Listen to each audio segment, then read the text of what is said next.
Hello friends, आप सभी का एक बार फिर से मोस्ट वेलकम है यूट्यूब चैनल विजेता कुल में।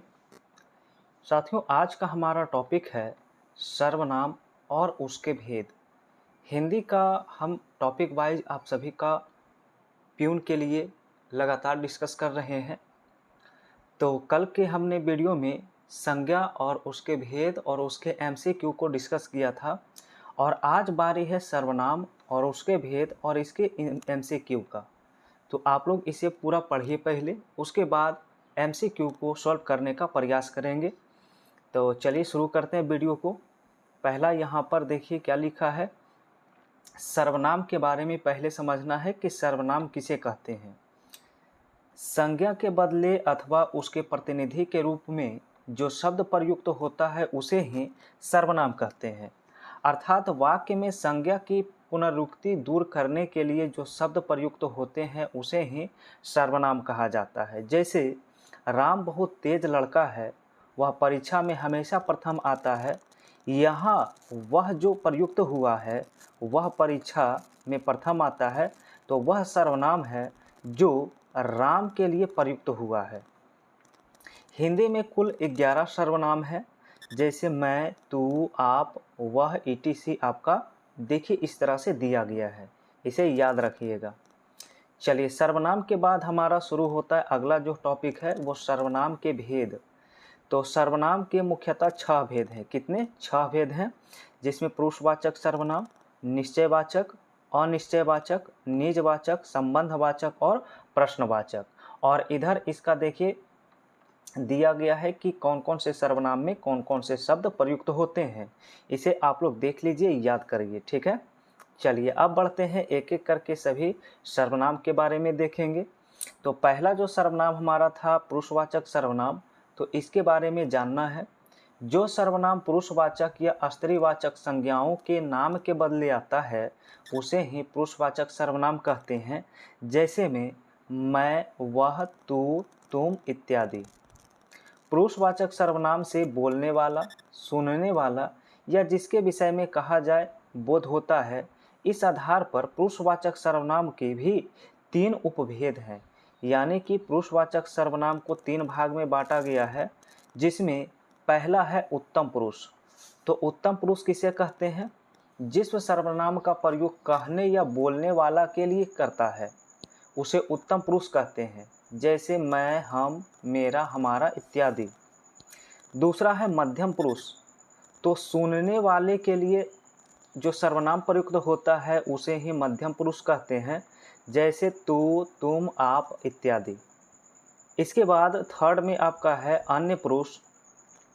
तो जिस सर्वनाम का प्रयोग ऐसे संज्ञा के लिए हो जिसके विषय में बात कही जा रही हो किंतु जो उपस्थित न हो, ऐसे सर्वनाम को अन्य पुरुष कहते हैं, जैसे में वह, वे, उसकी इत्यादि। तो ये था पुरुषवाचक सर्वनाम और उसके भेद। दूसरा सर्वनाम आता है निश्चयवाचक सर्वनाम। तो जिस सर्वनाम शब्द से वक्ता के लिए या दूरस्थ व्यक्ति, वस्तु, घटना का निश्चित बोध होता है उसे निश्चयवाचक सर्वनाम कहते हैं, जैसे यह, ये, वह इत्यादि, ठीक है। इसके बाद 3 में देखिए दिया गया है अनिश्चयवाचक सर्वनाम। तो जिस सर्वनाम से किसी निश्चित वस्तु या व्यक्ति का बोध नहीं होता है उसे अनिश्चयवाचक सर्वनाम कहते हैं, जैसे है कोई, कुछ, कोई आ गया तो क्या करोगे। तो इस प्रकार का सेंटेंस में ये शब्द जो है अनिश्चयवाचक सर्वनाम है, ठीक है। चौथा सर्वनाम हमारा है वो है निजवाचक सर्वनाम। तो जिस सर्वनाम से अपने आप का या स्वयं का या निज का बोध होता है उसे निजवाचक सर्वनाम कहते हैं, जैसे में स्वयं, खुद, अपना इत्यादि, ठीक है। अब चलिए 5th नंबर का जो हमारा सर्वनाम है वो है संबंधवाचक सर्वनाम। तो जिस सर्वनाम से दो संज्ञा के परस्पर संबंध का ज्ञान हो उसे संबंधवाचक सर्वनाम कहते हैं, जैसे जो, सो इस तरह से आता है, संबंधवाचक होता है। और इसके बाद अंतिम सर्वनाम है प्रश्नवाचक सर्वनाम। तो जिस सर्वनाम का प्रयोग प्रश्न करने के लिए किया जाता है उसे प्रश्नवाचक सर्वनाम कहते हैं, जैसे कौन, क्या, ये सभी जो होता है प्रश्नवाचक सर्वनाम होता है। अब आगे बढ़ते हैं, जिसमें आपका दिया गया है सर्वनाम एक नज़र में। जैसे पुरुषवाचक में अभी आपने पढ़ा था उत्तम पुरुष, मध्यम पुरुष, अन्य पुरुष, और इनमें जो जो शब्द है इसे भी आप लोग देखते चलिए। ठीक है, बस इसका शॉर्ट रूप दिया गया है जो आपने पढ़ा है। ठीक है, तो फ्रेंड्स अब यहाँ पर इसका कुछ महत्वपूर्ण तथ्य दिया गया है, तो महत्वपूर्ण तथ्य को देखते हैं। विभिन्न कारकों में प्रयुक्त होने पर सर्वनाम शब्द के रूप में परिवर्तित हो जाते हैं।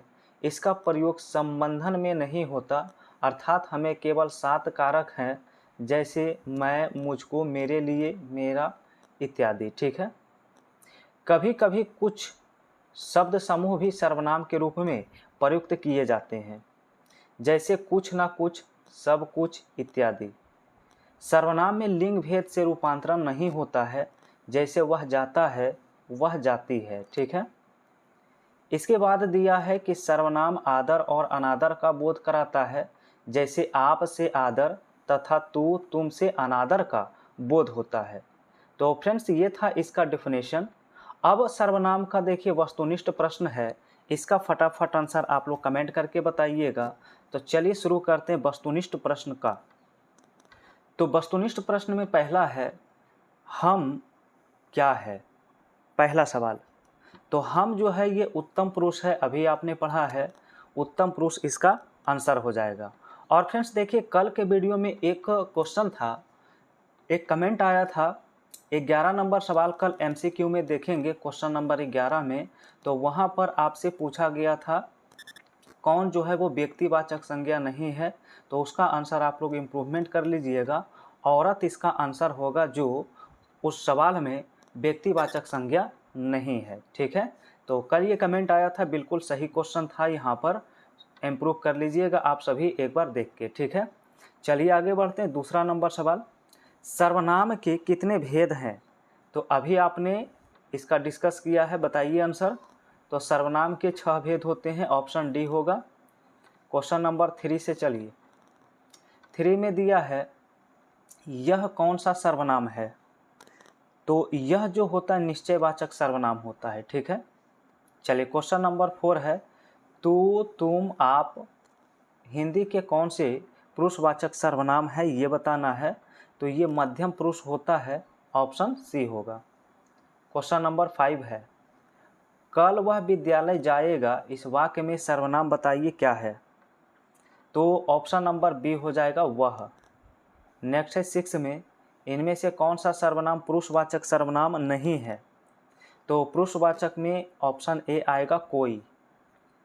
नेक्स्ट है क्वेश्चन नंबर 7, इनमें से कौन सा शब्द सर्वनाम नहीं है?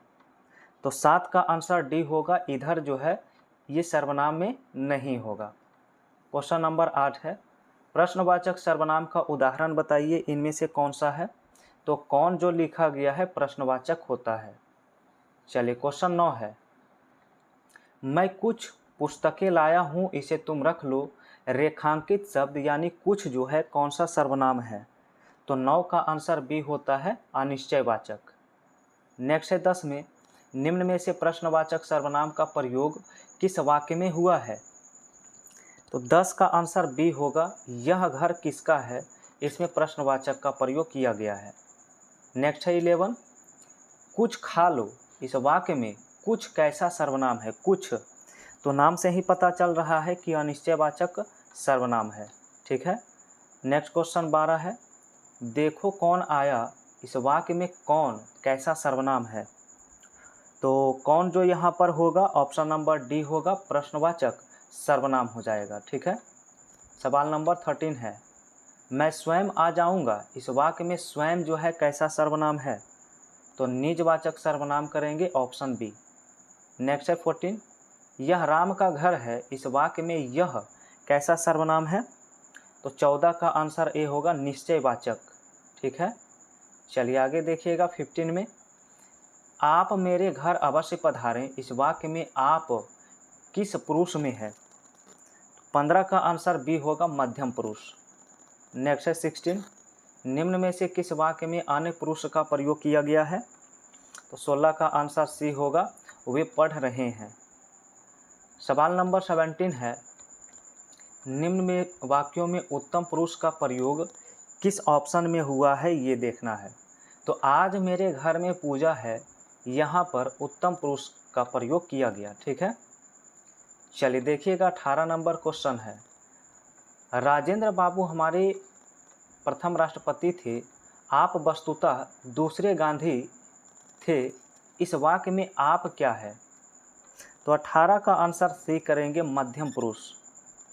नेक्स्ट है 19, जो शब्द सभी संज्ञाओं के बदले उसके स्थान पर प्रयुक्त होते हैं उसे क्या कहा जाता है? तो 19 का आंसर बी होगा, सर्वनाम। नेक्स्ट है 20, निम्न में से कौन सा शब्द प्रश्नवाचक सर्वनाम है? तो 20 का आंसर डी होगा, यहाँ पर कौन। ठीक है, सवाल नंबर 21 है, निम्नलिखित शब्द में कौन सा शब्द निश्चयवाचक सर्वनाम के अंतर्गत आता है? तो 21 का आंसर याद रखिएगा, ऑप्शन बी होगा, यह। सवाल नंबर 22, किसी व्यक्ति या वस्तु के नाम की जगह दूसरे शब्दों का प्रयोग हो तो ऐसे शब्द को किस नाम से जानते हैं? तो इसे ही सर्वनाम कहा जाता है। ठीक है, सवाल नंबर 23, निम्न में से कौन सा शब्द पुरुषवाचक सर्वनाम के अंतर्गत रखा जा सकता है? तो आंसर होगा ऑप्शन सी होगा। ठीक है, चलिए आगे देखते हैं 24 नंबर से। मैं अपने आप काम कर लूँगा, इस वाक्य में आप कौन सा सर्वनाम है? तो 24 का याद रखिएगा, निजवाचक सर्वनाम इसमें होता है, अपने आप। ठीक है, क्वेश्चन नंबर 25, निम्नलिखित वाक्य में किसमें सर्वनाम जो है अशुद्ध रूप से प्रयोग हुआ है, ये बताइए 25 में। तो 25 का ऑप्शन बी होगा, मैं तेरे को एक घड़ी दूंगा, यहाँ पर अशुद्ध रूप से प्रयुक्त किया गया है। चलिए आगे देखिए 26, यह भोजन मैं स्वयं कर लूँगा, रेखांकित शब्द में कौन सा सर्वनाम है? 26 का आंसर देखिएगा क्या होगा। तो स्वयं जो दिया है, स्वयं, ये आपका निजवाचक में आता है। ठीक है, नेक्स्ट है 27, आप चले जाएं, रेखांकित शब्द में कौन सा सर्वनाम है? तो 27 का आंसर जो है ए होगा, मध्यम पुरुष वाचक सर्वनाम। और ये आपका अगला सवाल 28 है, तुमको कौन सा कमरा पसंद है, इस वाक्य में किस सर्वनाम का प्रयोग किया गया है? तो यहाँ पर देखिए, ये जो कौन लिखा हुआ है, तो प्रश्नवाचक है, अनिश्चयवाचक है, संबंधवाचक या निश्चयवाचक? तो इसका आंसर आप लोग कमेंट बॉक्स में ज़रा बताइएगा, कौन कौन पूरा सही से पढ़े हैं डिफिनेशन को, कौन कौन इसका सही उत्तर देंगे। तो फटाफट 28 का आंसर आप लोग टाइप करिए, कौन सा ऑप्शन सही हो रहा है। ठीक है, तो फ्रेंड्स ये था सर्वनाम का पूरा निचोड़ और उसका MCQ। कल के वीडियो में आप सभी को विशेषण मिलने वाला है और इसी तरह से आपका बहुत ही जल्द हिंदी का सारा टॉपिक और MCQ समाप्त होने वाला है। तो लगातार आप सभी इन वीडियो को देखते रहिए। चैनल पे अगर जो भी नए हैं, पहली बार जुड़े हैं, आप लोग चैनल को भी सब्सक्राइब करके बेल आइकन की घंटी ज़रूर प्रेस कर लीजिए। और वीडियो अगर आप सभी को पसंद आया होगा तो एक लाइक तो बनता है, इसके लिए आप लोग फटाफट लाइक कर दीजिए।